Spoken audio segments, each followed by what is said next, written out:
নমস্কার।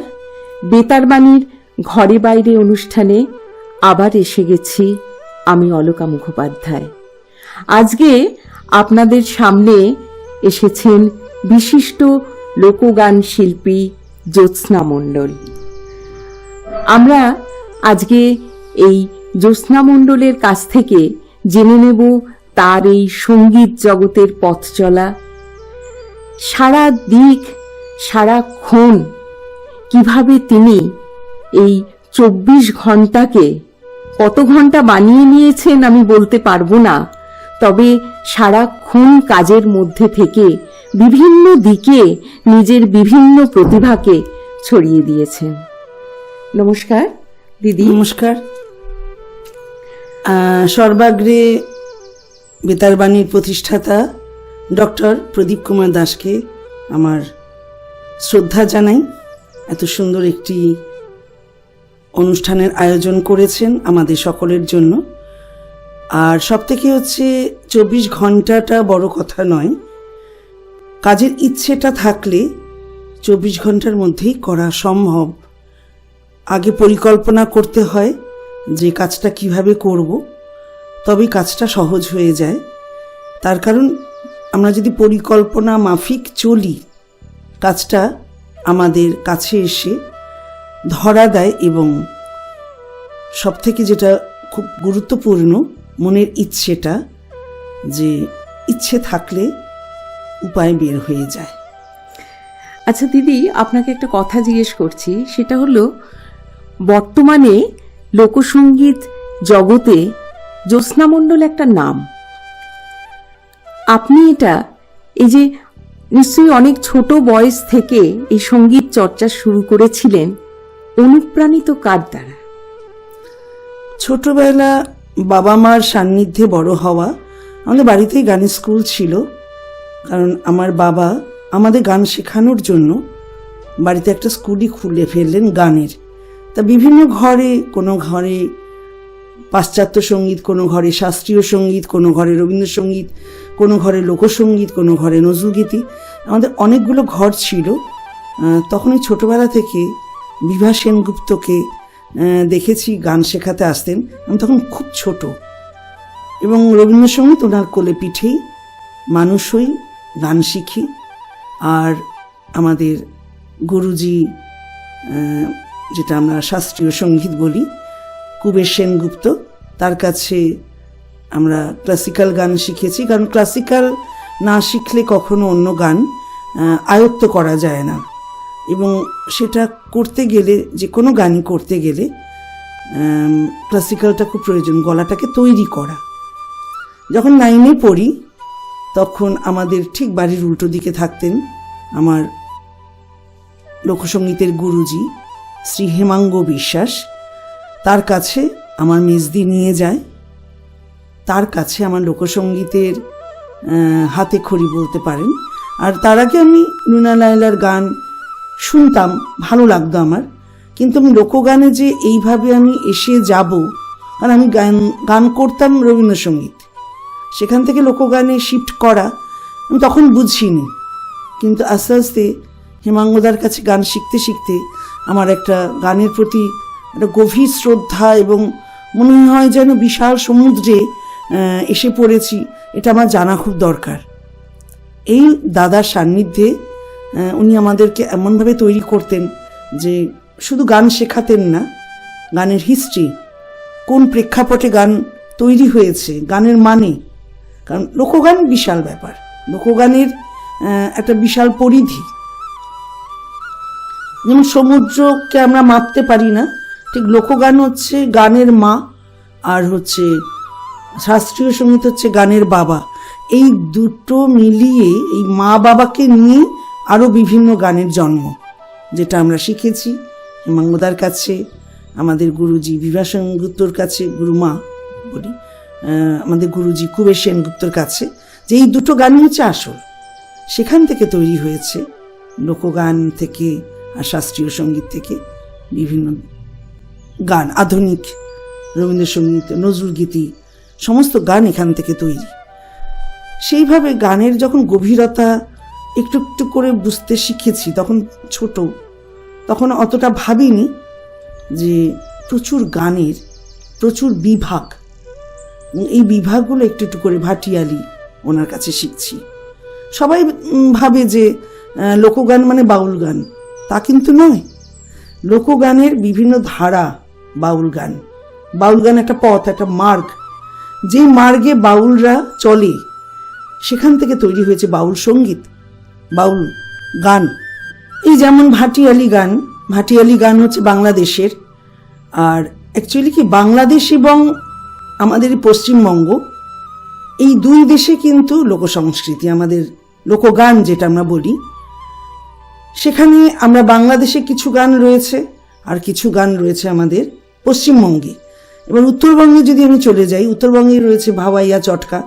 তার থেকে আমরা চলে এলাম উত্তর দিনাজপুর, সেই অঞ্চলে একটু মালদা অঞ্চল, ওই অঞ্চলে রয়েছে গম্ভীরা গাজন।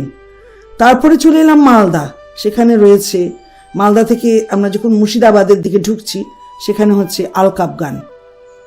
তারপরে যদি আমি নদিয়াতে চলে আসি, সেখানে হচ্ছে বৈষ্ণব ভাবাশ্রয়ী গান। বৈষ্ণব ভাবাশ্রয়ী গান শুনতে শুনতে যদি আমরা বীরভূমে চলে আসি, সেখানে বাউল গান।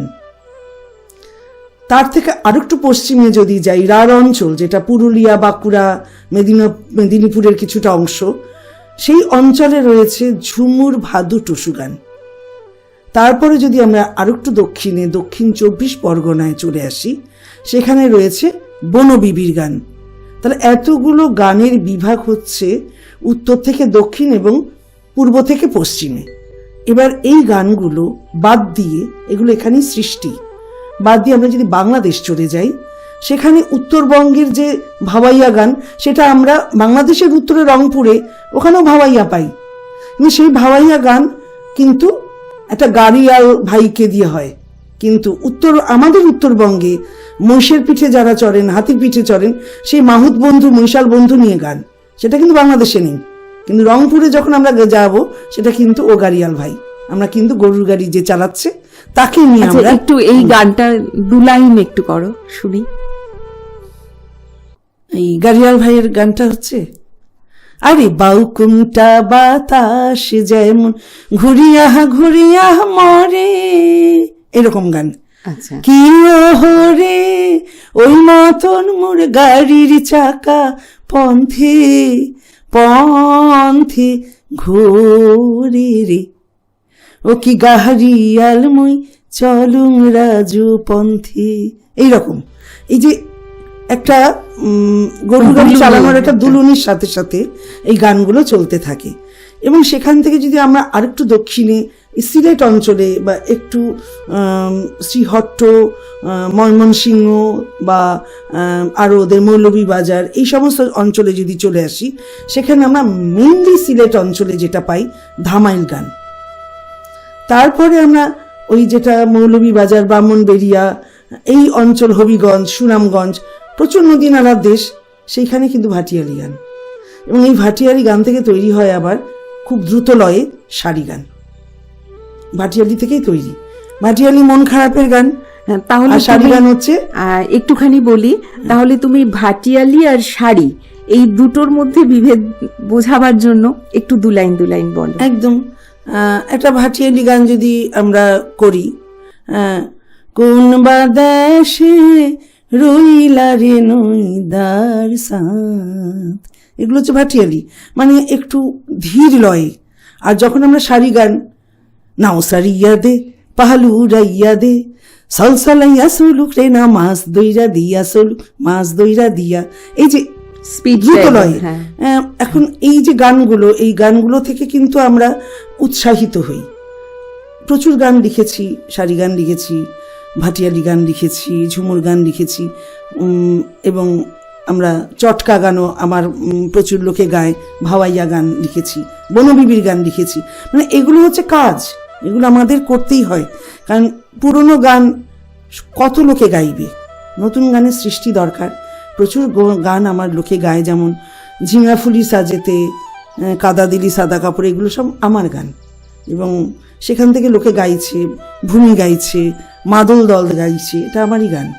এবং এইভাবে কিন্তু গানগুলো আস্তে আস্তে জনবিদিত হয়, লোকের মুখে মুখে যেটা বলি আমরা লোকগান, এবং সেখান থেকে আমরা যখন চলে আসব, এই যে আলকাপ গান কিন্তু আবার চলে যাচ্ছে, গম্ভীরা গাজন চলে যাচ্ছে, কাঁটাতারের বেড়া আটকাতে পারেনি, ওই পাশে চলে গেছে, চাঁপাই নবাবগঞ্জে চলে গেছে বাংলাদেশ।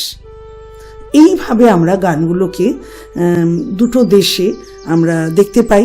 এবং সবথেকে হচ্ছে যে বাউল গান, যেটা আমি বলছিলাম যে বাউল গান কিন্তু লালনের গান কিন্তু বাউল গান, অনেক গান আব্দুল করিমও লিখেছেন বাউল গান, অনেক গান আব্বাস উদ্দিন লিখেছেন, এবং সেই গানগুলোর সাথে আমাদের দেশে যারা বাউল গান করেন বীরভূমে একটু আলাদা, কিন্তু গান কিন্তু ওই দেশের লালনের গানও বাউল গান, আবার এই দেশে বীরভূমে যে গানগুলো তৈরি হচ্ছে সেগুলো বাউল গান।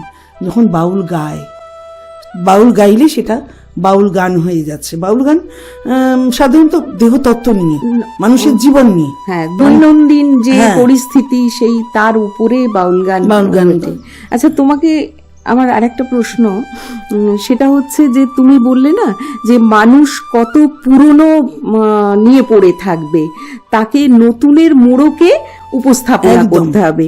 তাহলে এই নতুনের মোড়কে কোনো একটা জিনিসকে যখন আমরা উপস্থাপনা করছি, তখন সেই নতুনটা তো লোকজন নেবে, তাই না? গান হচ্ছে আমাদের আনন্দ দেওয়া, আমাদের সংস্কৃতিকে বাঁচিয়ে রাখা। একদম।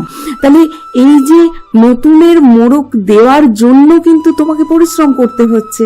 এবং আমি যেটুকু শুনেছি তোমার সম্পর্কে, যে তুমি ওই গ্রামে গিয়ে, ওই জেলার কোন গ্রামে গিয়ে সেই গ্রামের লোকেদের মুখ থেকে সেই ভাষা তুমি আহরণ করছো, করে তবে তুমি সেই গানটাকে একটা পরিপূর্ণ রূপ দিচ্ছ।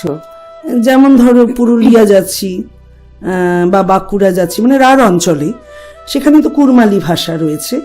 আবার যখন উত্তরবঙ্গে যাচ্ছি তখন সেখানে হচ্ছে কামতাপুরি রাজবংশী ভাষা, সেই ভাষাটাকে রপ্ত করতে হয়েছে। কারণ ওই দুপুর রৈদত গাছত বসি, এটা হচ্ছে উত্তরবঙ্গের ভাষা, মানে দুপুরে রোদ্রের মধ্যে আমরা গাছে কাগা আর ডাকিস না রে, কাগা মানে কাক, তা দুপুর রৈদত গাছত বসি, কাগা ডাকিস না রে, অন্তরের ভিতর দিয়া পশিল মানে প্রবেশ করিল, এগুলো সমস্ত কিন্তু রাজবংশী ভাষা। আর হচ্ছে যখন আমরা চলে যাব পুরুলিয়া, যেখানে আমরা ঝুমুর গানের সৃষ্টি, তু কেনে কাদা দিলি, তু কেনে, কেন বলছে না, কেন কিন্তু বাংলাদেশে বলছে, কেন কেন আমরা এদেশিতে আমরা বা এমনি বাংলা ভাষায় আমরা কেন, কিন্তু যখনই পুরুলিয়াতে যাচ্ছি তখনই কিন্তু ওরা কুরমালি ভাষাতে কেনে। এবং এই গানগুলো কিন্তু সৃষ্টি হয়ে হয়ে মানুষের কানের মধ্যে পৌঁছয়, কিন্তু মানুষ তখন কিন্তু অনেকে ভুল করে ফেলে। কি ভুল করে ফেলে, যে পুরুলিয়াতে ওরা শকে স বলে। যেমন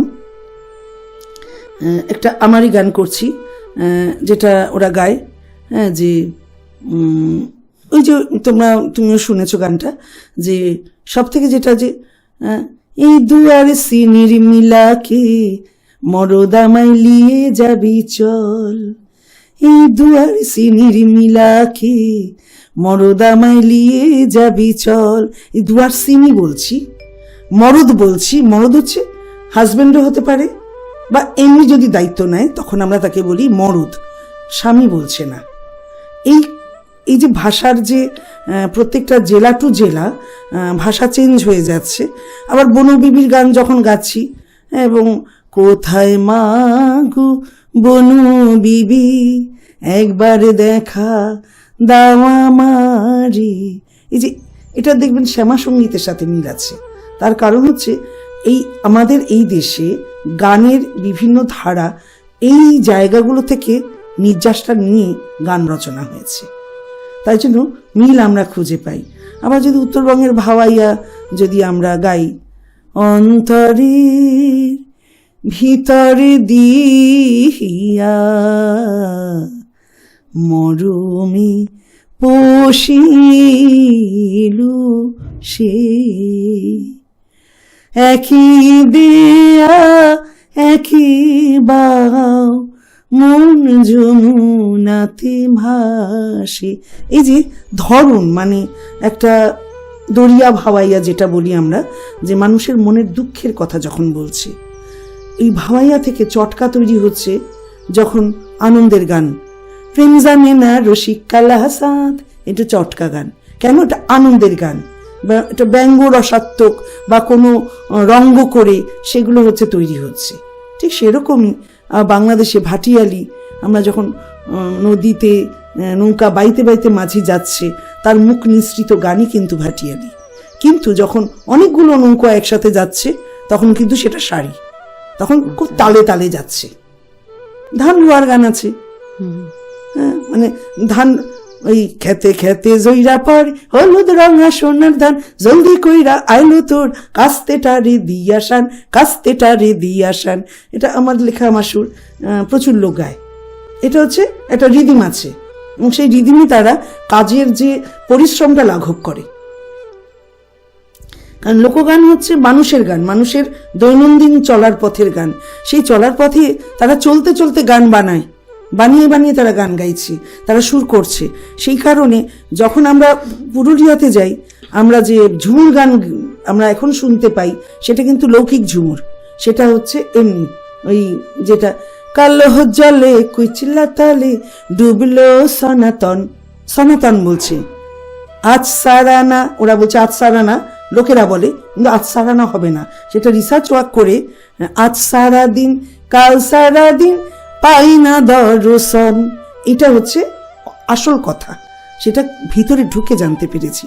সবাই অপভ্রংশ হয়ে আজ সারানা কাল সারানা পাই যে দর্শন বলছে, ভুল, এটা ঠিক না। এবং সেইখানে যখন আমরা যাচ্ছি জানতে পারলাম যে এটা অনেক 4000 বছরের পুরনো গান, এই ঝুমুর গান। তাকে বলা হয় যে দরবারি ঝুমুর।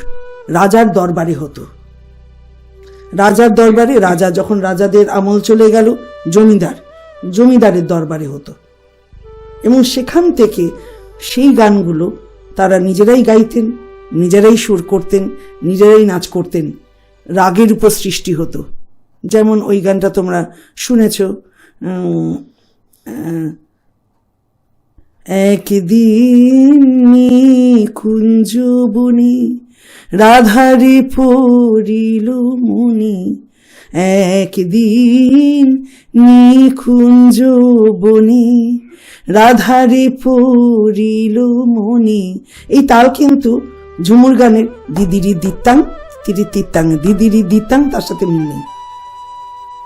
তোকে নে কাদা দিলি, তোকে নে কাদা দিলি, এই যে তালটা, এটা কিন্তু এখনকার লৌকিক ঝুমুরের তাল, তার সাথে দরবারি ঝুমুরের কোনো মিল নেই।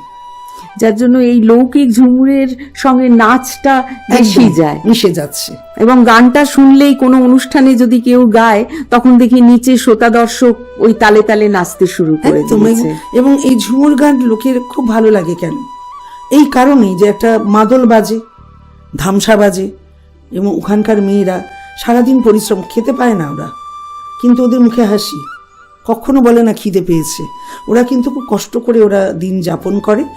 বিকেলবেলা ওরা কিন্তু সেজে গুজে ওরা মাদল ধামসা নিয়ে, একটা বাঁশি নিয়ে, আর এত বড় বড় আমরা যেটাকে ট্যাম্বোলিন বলি, যেটা ঝকাঝক করে বাড়ে, ওদের এত বড় অনেকগুলো লাগানো থাকে।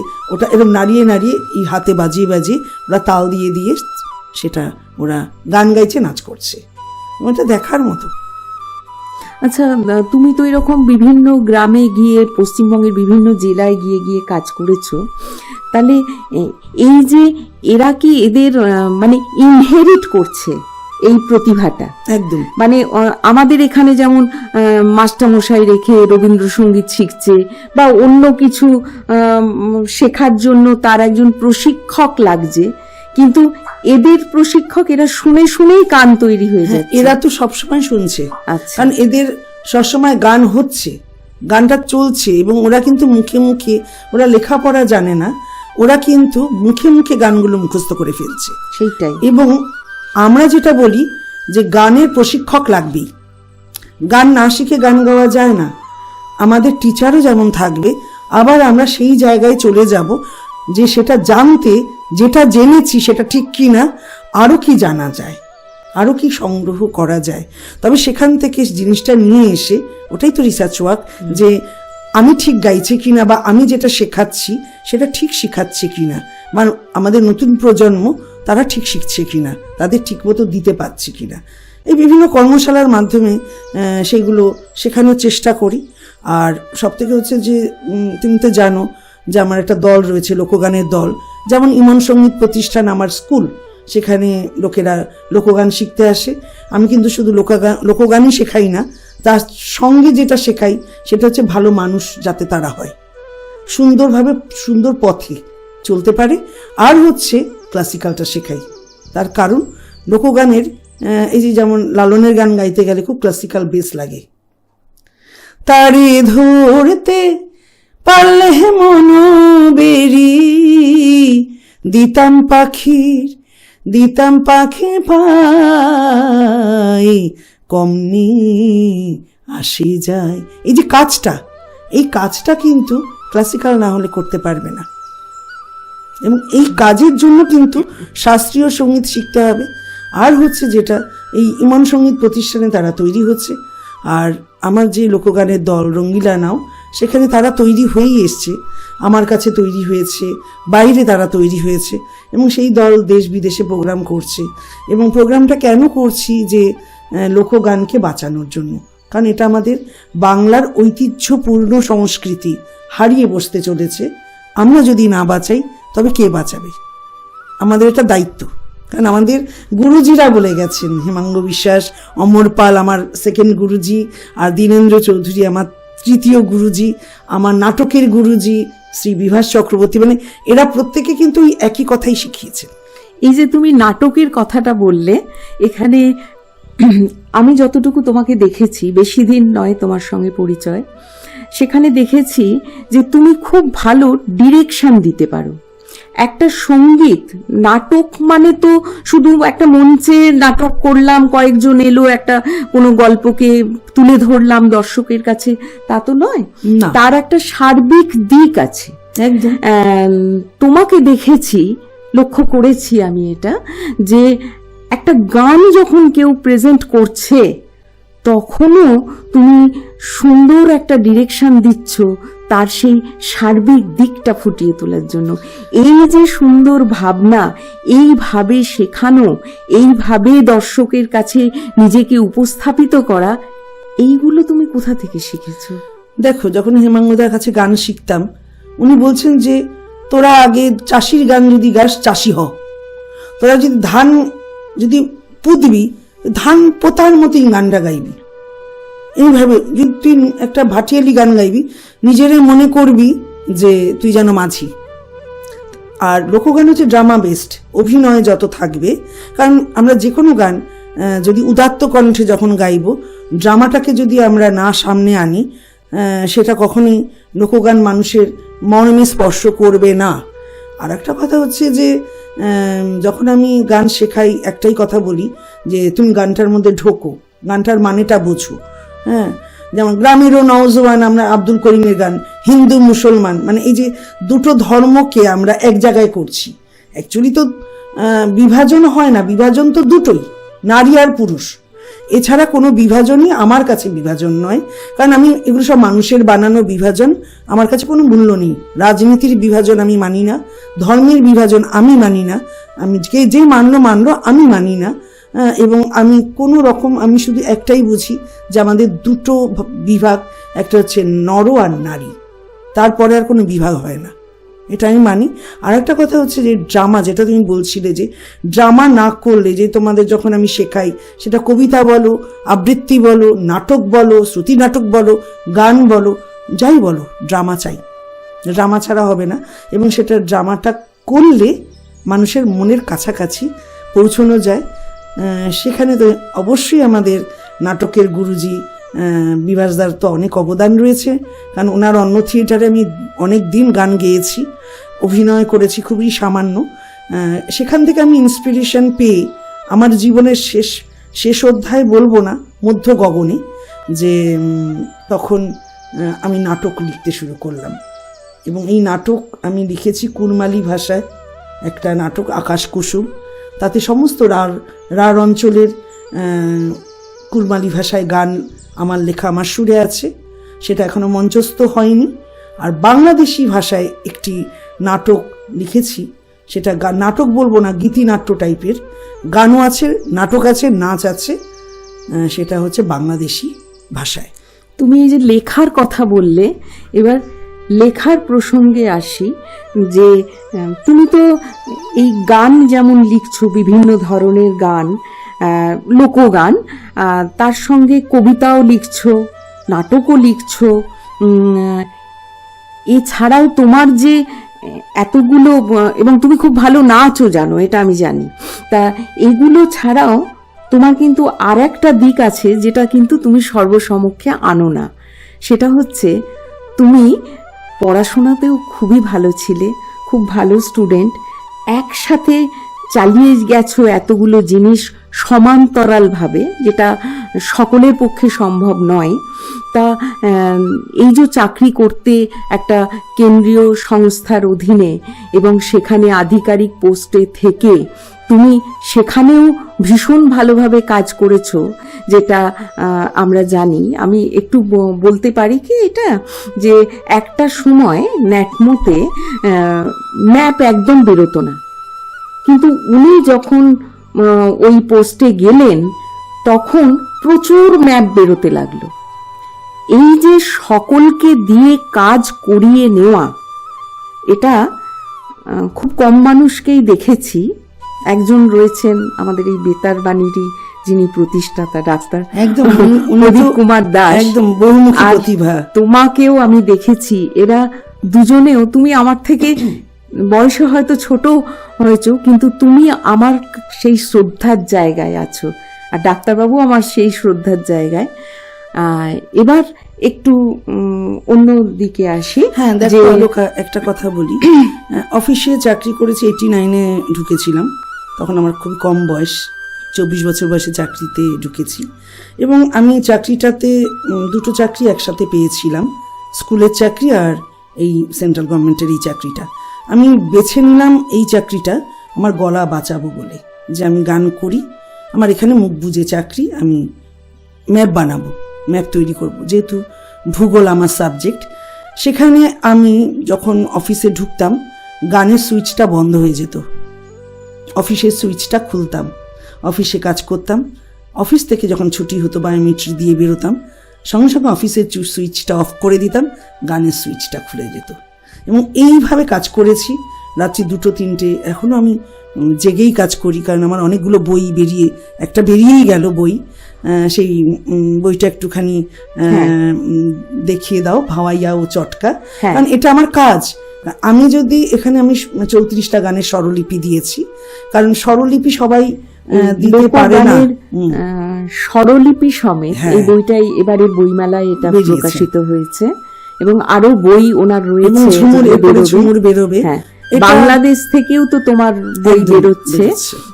আমরা চাই এইরকম গুণী মানুষজনের লেখা সর্বসমক্ষে। আমি এই বইটা আমাদের শ্রদ্ধেয় প্রদীপ কুমার দাসকে আমি এটা দিতে চাই, এবং সব থেকে যেটা ভালো লাগা যে ওনার সাথে কোথায় যেন একটা, আমি তো তাকে প্রথম দেখলাম, মনে হলো না একবারও, আর সমমানসিকতার মানুষ, আমরা একই পথে চলছি।